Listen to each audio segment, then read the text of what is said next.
네, 샬롬 여러분, 좋은 아침입니다. 오늘 아침 모임 하게 되었는데요. 제가 기도하고 시작하도록 할게요. 하나님, 우리가 이 시간 당신의 말씀 앞에 나옵니다. 이 말씀 가운데 하나님을 알게 하시고 하나님을 발견하게 하시고 우리 삶이 하나님의 기쁨이 되는 삶으로 정렬될 수 있도록 인도하여 주시옵소서. 감사드리며 예수님의 이름으로 기도합니다. 아멘. 오늘 함께 살펴볼 말씀은 다니엘 11장 20에서 35절입니다. 다니엘 11장 20에서 35절 말씀, 매일성경 큐티책 11월 24일 본문이에요. 다니엘 11장 20에서 35절입니다. 바로 나가도록 할게요. 오늘 본문은 어제 하나님께서 미래 역사의 주관자로서 다니엘이 지금 페르시아 시대이지만 페르시아 시대 이후에 헬라 제국과 또 그 이후에 일어날 역사적 사건들에 대해서 세밀하게 예언하셨음을 보게 되었어요. 그리고 오늘 말씀 역시도 그런 역사적인 예언에 대한 말씀입니다. 특별히 한 인물에 대해서 유독 이야기하고 있는데요. 이 그 인물은 신구약 중간기라고 불리우는, 그러니까 신약과 구약 사이에 그 실제로 역사 있었을 거 아니에요. 예수님 오시기 전에 구약이 끝나고 그 사이에 안티오코스 에피파네스라는 사람을 가리킨다고 주석들은 이야기하고 있습니다. 어쨌든 그러한 한 사람, 또 이런 성경에서 지금 말씀에서 이야기하고 있는 또 악랄한, 비루한, 이런 비천한 이런 사람들이 일어나서 하나님의 백성들을 탄압하고 또 하나님의 백성들의 예배를 방해하고 또 예루살렘을 정복하고 박해하고 이러한 일들을 행한다는 것을 우리가 말씀을 통해서 보게 돼요. 그리고 이 환상 끝부분에서 이야기하고 있듯이 34절 35절에 이야기하고 있듯이 이런 사람들이 일어나서 하나님의 백성들을 박해할 때에 어떤 사람들은 그 하나님을 향한 믿음을 저버리고 그들과 결탁할 것이고, 또 어떤 사람들은 정결하게 연단을 받으며 끝까지 그 신앙을 지킨다는 것을 말씀을 통해서 이야기하고 있습니다.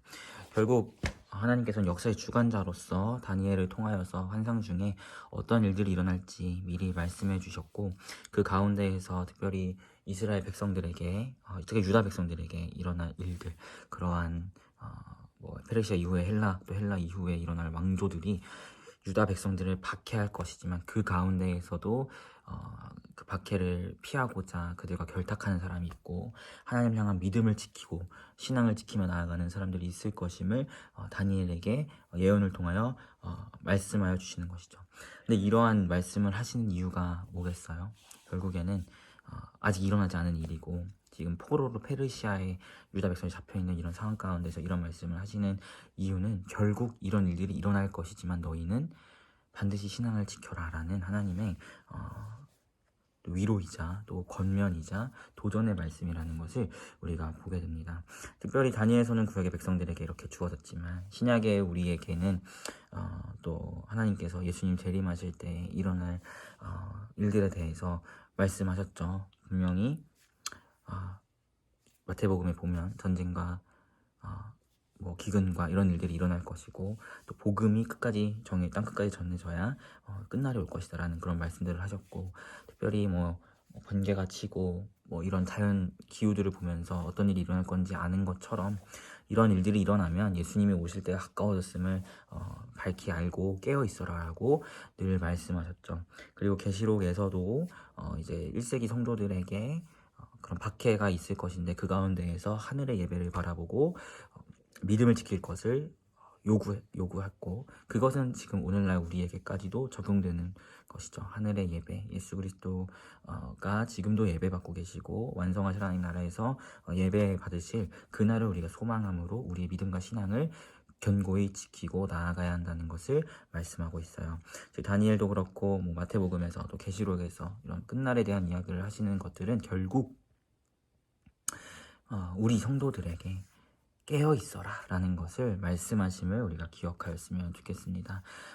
특별히 요즘 정말 전쟁과 기근과 또 전염병과 정말 무수히 많은 세계가 무너져가고 있는 시대 가운데 살고 있는데요.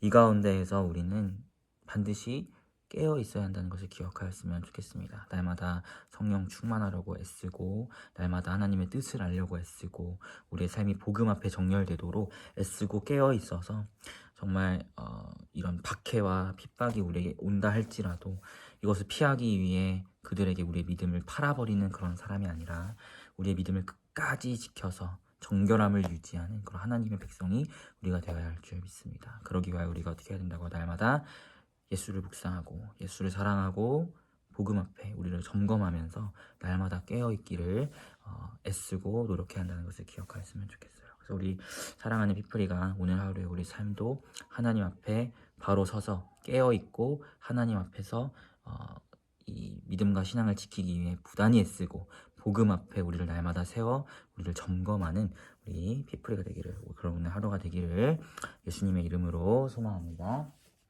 아멘. 제가 기도하고 마치도록 할게요. 하나님, 그렇습니다. 우리가 그날이 다가오면 오는 것을 느낄수록 우리는 더욱더 깨어 있어야 할 줄 믿습니다. 예수님 다시 오실 그날까지 항상 깨어서 주님의 다시 오실 길을 예비하는 자들이 되게 하시고 하나님의 말씀으로 하나님의 복음으로 우리 삶을 돌아보며 우리 삶을 주 앞에 날마다 깨어서 개혁해 나아가고 어제보다 오늘도 하나님을 사랑하고 오늘보다 내일도 예수 그리스도를 깊이 알아가고 사랑하는 그런 휘프리가 되어서 마지막 때에 정말 하나님을 향한 믿음을 신실하게 지키며 나아가는 그런 주의 제자들이 될 수 있도록 주님 인도하여 주시옵소서. 감사드리며 예수님의 이름으로 기도합니다. 아멘. 여러분 모두 고생 많으셨고 오늘 하루도 주 안에서 평안한 하루 되시길 바라겠습니다. 샬롬.